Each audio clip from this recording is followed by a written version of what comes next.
All right. Well, so I was thinking about what I wanted to talk about today. Um, the topic for today's live is we are not our feelings. You are not your thoughts. You are not your feelings. And, the reason I wanted to chat about this today is because oftentimes, when we experience certain things in our life, we experience certain emotions, certain behaviors, we often get caught up as in we are that thing. And it can lead to a lot of guilt and shame for past feelings, behaviors, thought processes. And so I wanted to talk about the fact that when we think about the unconscious mind, that we think about neurolinguistic programming from the standpoint of people are not their thoughts, people are not their feelings, and partly because the brain is a machine, and you're always having these thoughts and you're always having these emotions. But when we begin to separate ourselves from the thought and the feeling, not to dishonor the emotion, right? Because we do need to honor our emotions, honor the things that we're feeling, even honor the thought processes. But when we begin to honor those, then it's much more powerful. Now, I have a friend on here today, and I actually, if it's just, I don't know if Dr.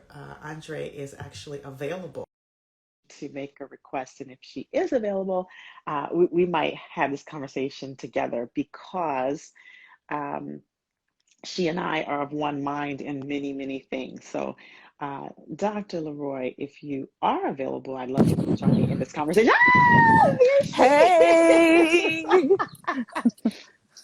Hey, hey, hey, I saw you and I was like, ooh, this is a conversation that you have to be a part of. yes, thank you for inviting me.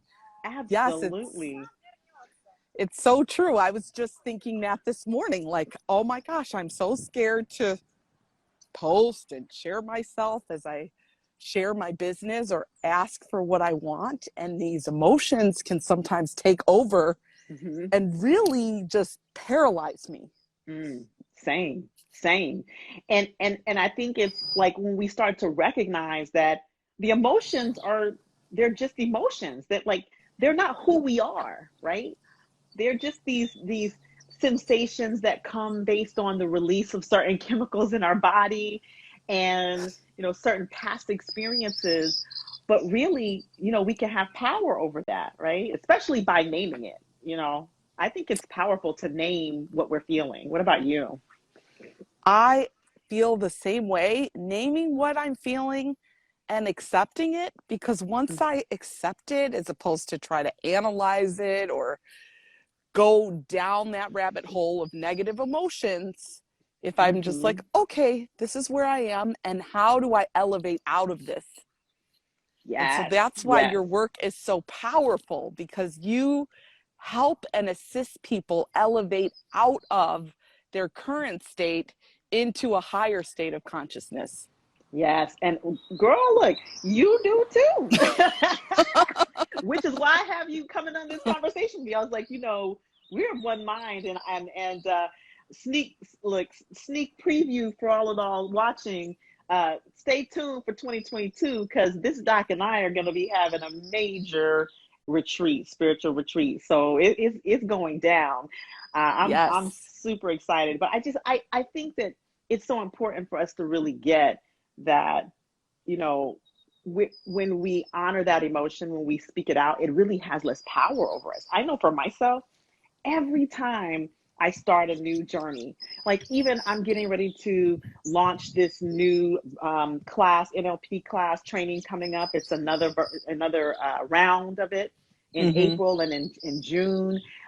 Still I get these emotions that come up. I get these butterflies in my stomach. I get this fear. But to like say, oh, okay, I'm nervous, it just takes it right out of the body. It takes it out of me identifying with something's wrong with me for having this emotions. I think that's another thing that's really key. I think sometimes we think that because, especially we, as in us strong Black women, Yes, preach. right? Highly professional, highly trained, these like high performance women, we feel like if we actually have an emotion, there's something wrong with us. That's That's crazy. so true. And then we create a story based on that. Oh my goodness, I'm having this negative emotion. This takes me back to my childhood when this and this happened. Will Mm-hmm. I ever get over this? Mm-hmm. Will I ever get past this? And then that stuck Right. just sets in. Yeah. Yeah, Yep. it sits right there and it impacts our decision making. It Mm-hmm. impacts our ability to manifest in our lives. And, these stories that we make up about this emotion, when the emotion is just an emotion. And one of my mentors always says, if you be with it, it'll let you be. And so it's, Wow. yeah, yeah. Say that one more time. If you be with it, it'll let you be. And it's just every time I have an uncomfortable emotion, whether it's like extreme fear or anger or whatever it is, something that's uncomfortable for me. I just remember that mantra: if I just be with it, it'll let me be. I don't have to Mm. do anything about it. I don't have to analyze it. I mean, maybe later that'll come, right? Later that might come. But in that Yes. moment, I just need to be willing to be with it and honor it, you know? And honor the fact that it is not the totality of who we are, although it may feel that way in the moment. We Mm-hmm. may feel may become all consuming, but realizing like I am a loving essence. Mm-hmm. I am a Mm-hmm. mom. I am a I am a cheerleader to many. I am Mm-hmm. so much more beyond this current moment and this current situation. Mm-hmm. And I like to apply my loving to that. So, how can I love Mm-hmm. myself Yes. through whatever I'm going through? I love that. I love that. That like really, I like to call it being gentle with ourselves. Yes. Yeah, and like giving ourselves that compassion, like you said, that love, and love yourself through whatever the experience is. It's an interesting thing as I was thinking from a linguistic standpoint. We say things like, I am angry, I am afraid, I am. And we could shift our language to say, I Mm. feel afraid, I feel angry, I feel this. Because it really separates us from the emotion itself, right? It separates us from the emotion when we say, I feel, or I believe, or, I'm experiencing, or this is what's Yes. there for me right now, right? Mm-hmm. Rather than well, I am angry, or I am, because it's really when you speak this stuff, you're really giving commands to the unconscious mind, you know? And attaching it to yourself. Yeah. Mm-hmm. Because the I am is a very powerful, I utilize it when I help people support them in their intentions. So I Mm-hmm. like to use the I am because it can be so powerful Mm-hmm. to elevate out of or into whatever it is you're wanting to cultivate for yourself. Right. But when you're assigning that to emotions you're experiencing in the moment, Mm-hmm. it can really be a huge energetic drain.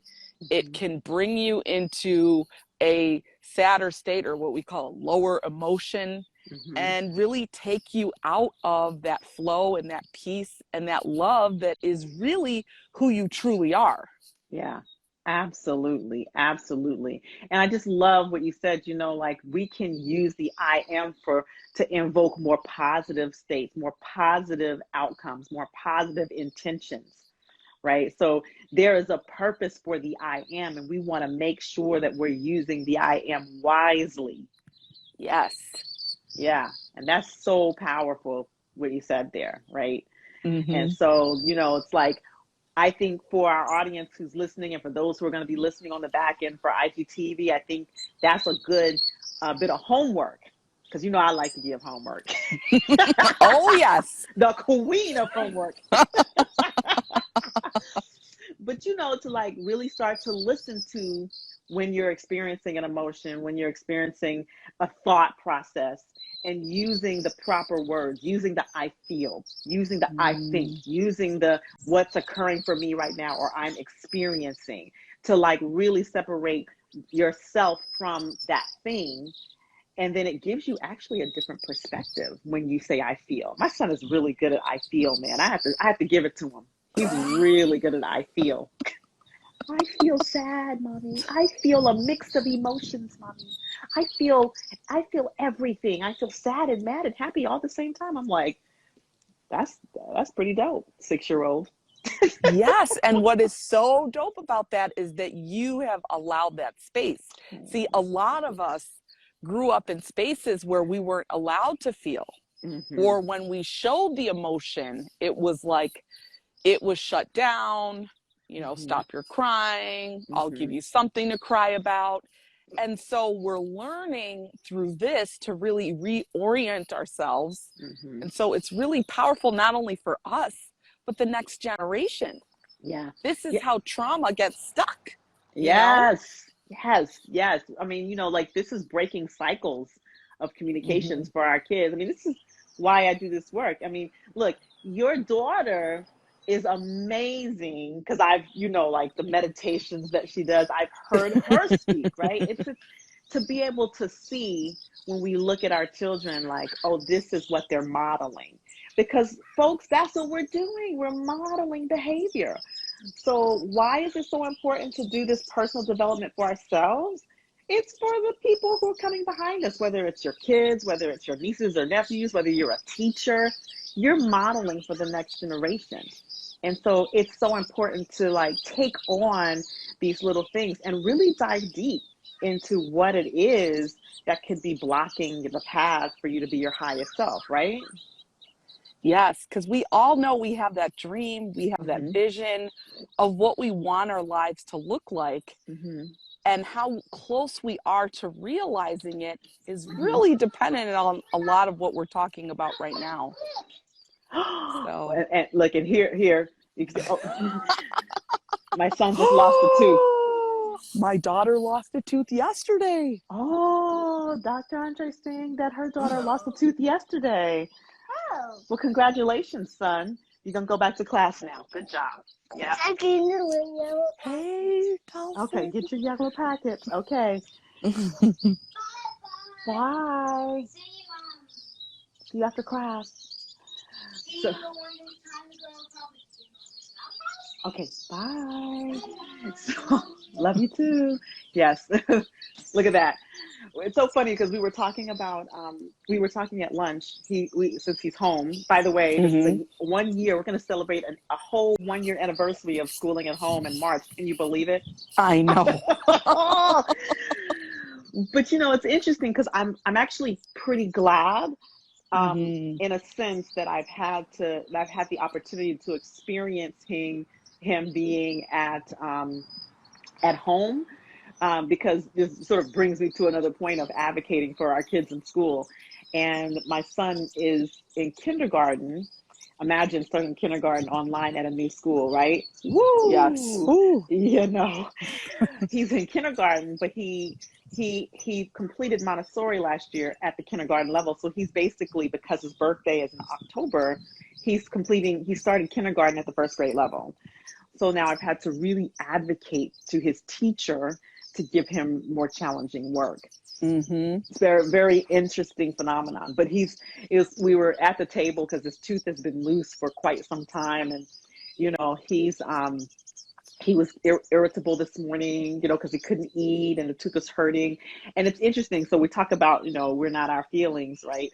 I was to be able to like recognize the behavior and to be like, well, it looks like you're feeling a little grumpy this morning, right? And he's like, and I'm like, is it because of your tooth? And he's like, yeah. So at lunch, I was telling him that we needed to get that tooth out because when you get the tooth out, it's going to stop hurting. So that was a victory for him, a big victory for him. Yeah. But acknowledging and accepting feelings is really the first step in getting beyond them. So you having that dialogue with him or, prompting him, what is it that you're feeling? How are you feeling? And we can even do this with ourselves. Yeah. Because as adults, the only person who can really reparent us is ourselves. So Mm-hmm. I do this, I with love my this. inner child where, Mm-hmm. oh, what are you feeling? What is it that you want to do? What is it that you want to feel? And allow Yes.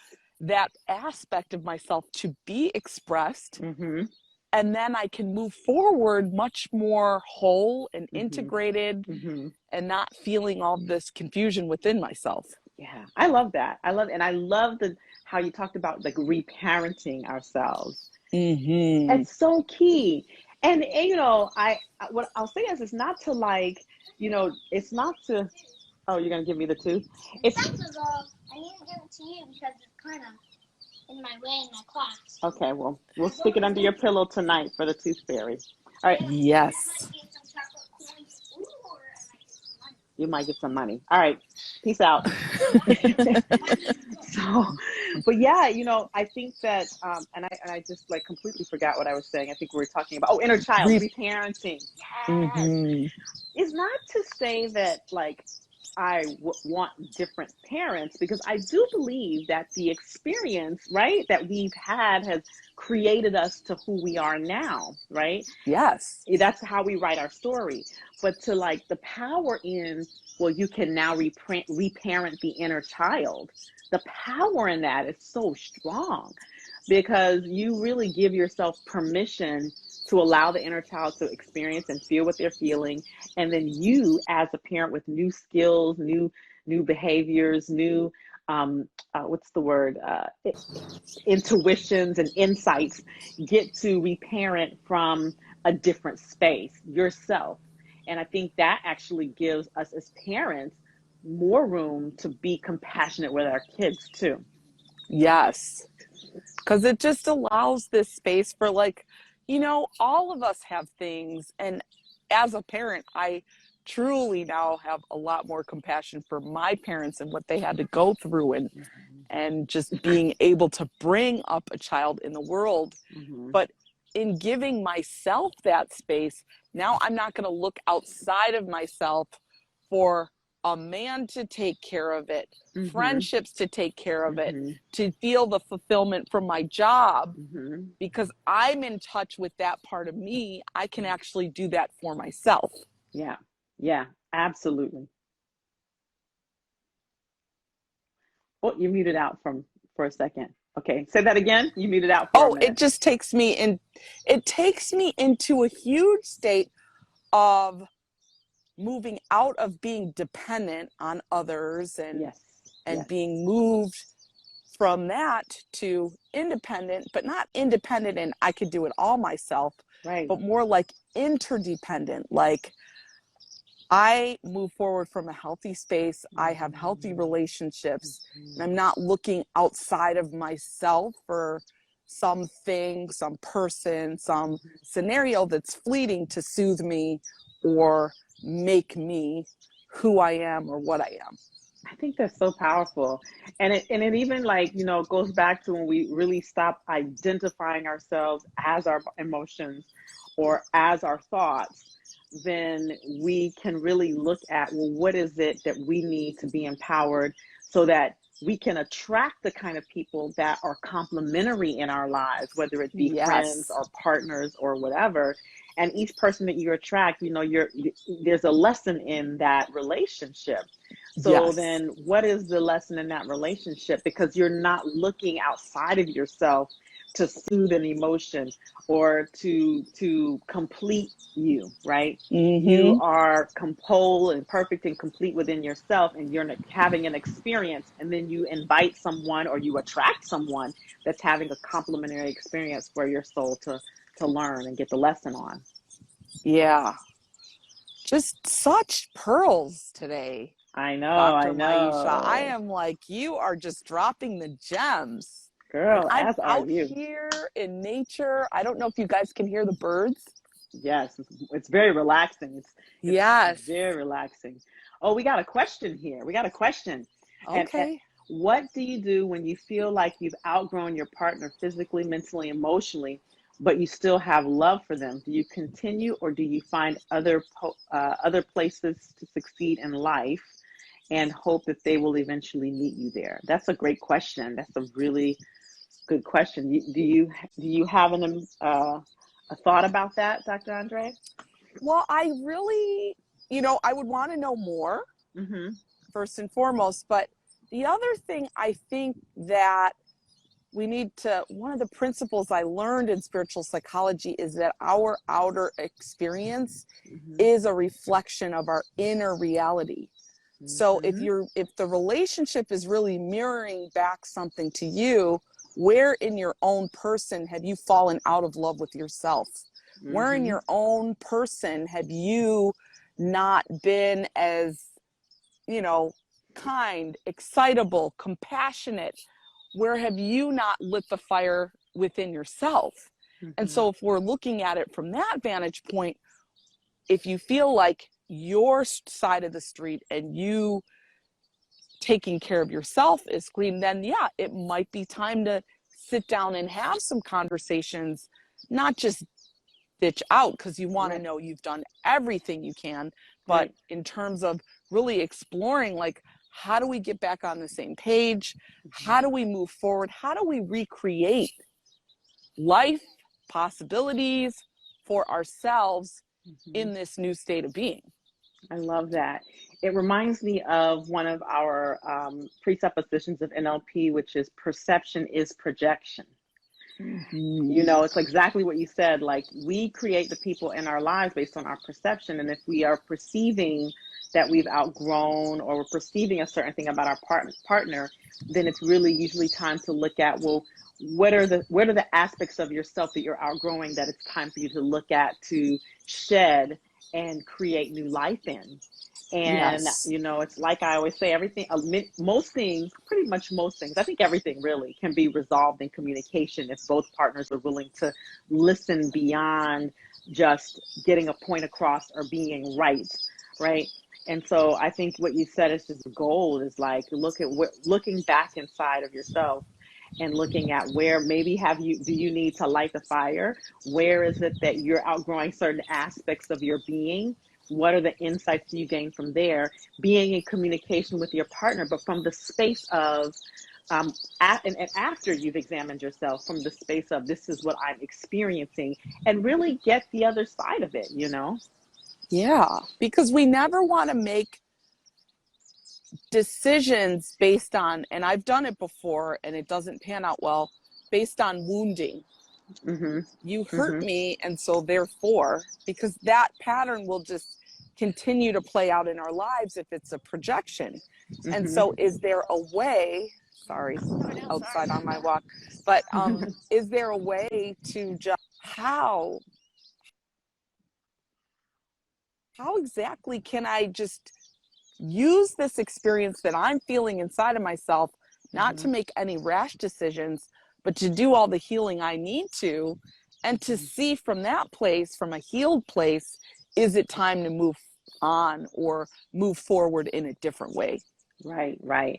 And keep in mind, I mean, this is based on very little information. This is like generalized in general. Yes. When you're looking at your partner, obviously there are nuances inside of every relationship. There are, varied circumstances. And so to really have to get the feel of what's specifically going on with each individual, that's where the personal work comes in. That's where the spiritual work that you do comes in. That's where the neuro-linguistic program work that I do comes in. So keep in mind that, obviously in 5 minutes we can't diagnose and cure a problem. But in general, that's a good place to start. And if you have tried over and over again, if you've tried to communicate something over and over again, and you don't seem to be getting the result that you want, it may be time to look at, well, who can you reach out to begin to, like, who's a professional, to help you to dig deeper, to help you all to dig deeper, whatever that looks like, whether it's a coach, a mentor, whether it's a therapist, even if it's couples, maybe it's a couples therapist, whatever that looks like. I think that it's important that there comes a point where we've done all that we can do, and then it's time for us to reach out. So, Dr. Andre She does a lot of deep spiritual work and of helping you to reconnect with yourself, helping, and I imagine you could probably do this with couples. I'm speaking for you, but I don't think you speak for Yeah, yourself. And absolutely. yeah, and then myself, the unconscious work that I do with the remapping of the mind. But the key is, whatever you're doing, you both have to have buy-in. You both have to be willing Mhm. to do the work. It can't just be pointing the finger. It has to be both people willing to do the work. And that's I think the biggest key. That's the biggest key. Well, you're out in this beautiful sunny weather taking your Yes. walk. I am not going to hold you any longer. We are Yes. going Thank you. I just appreciate you being willing to give some time to me and allow the conversation. It's just so wonderful to be with you in this way. So I appreciate it. Yes. And thank you so much for inviting me. You're amazing. Ah, Thank you. as are you. Yay. Okay. Bye All right. Have a bye. good one. You too. Bye bye. Bye. All right. So that was an amazing conversation. That was sort of spontaneous with Dr. Andre. Thank you so much. Yeah, y'all go check her out and go follow her. She and we definitely are going to be doing some work together. And I think that, just to kind of bring it back around, it's important for us to be able to honor our emotions, honor that a thought is there without having to identify the I am with the negative emotion, to be able to begin to listen to our language around emotions, around thoughts, around experiences, and to begin to shift from the I am an emotion to an I feel an emotion, or I'm experiencing a circumstance, to really begin to think about, when these thoughts come into your head, because that's, like I said at the beginning, your brain is a machine. And so thoughts, millions and millions of thoughts are going to come per second, to really disconnect from that you are your thought, but you think things. And that means that your thoughts can be shifted, that certain belief systems can be shifted, and value systems that do not serve you can be shifted and transformed, right? So when you begin to understand that you are not your emotion, that you are not your thoughts, that you are not the yes, it did, that you are not these things, that you feel emotions and that you experience things and that you think thoughts, right? These are verbs. When you begin to really utilize that language appropriately, then you can actually take a step back and look at the action of the thought, the action of the feeling, and begin to look at how you can shift that in a direction that best serves you emotionally and deeper spiritually and unconsciously. Okay, so with that said, we're going to conclude, and um, I'm going to sort of expand upon this concept on Thursday, specifically with behaviors, because I think it's important to, and I thought about whether I should do it all in one fell swoop, but I think it's important to distinguish that not only are we not our thoughts or our emotions, we are also not our behaviors, and it's so key for us to get that. So I'm going to be talking a little bit more about that on Thursday. So I hope you guys have a wonderful rest of the day and a wonderful rest of the week until we meet again. And you know very well, if you want that deep work done, if you feel like it's time to dive in to more of that deep unconscious work, how to reach me. You can either email me directly from the platform or message me right here on Instagram, or you can go to my website, remapmymind.com. Also, clicking the link on the bio will take you right there, and schedule a free call with me. I do complimentary discovery calls to kind of see what it is that you're dealing with and how I might be able to help you, or whether, you're thinking you might want to learn the tools of neurolinguistic programming. And if that's the case, then we can talk about how you might be able to jump into one of our future trainings. So either way, you can click my link. It'll take you, give you all the information you need, or you can just reach out to me right here on IG. All right. You guys take care. It was lovely to chat with Dr. Andre. I appreciate her coming in and having the conversation with me. And we will see you all in a few days for the expansion of this conversation called We Are Not Our Behaviors. All right. Have a great one. Talk to you soon. Namaste.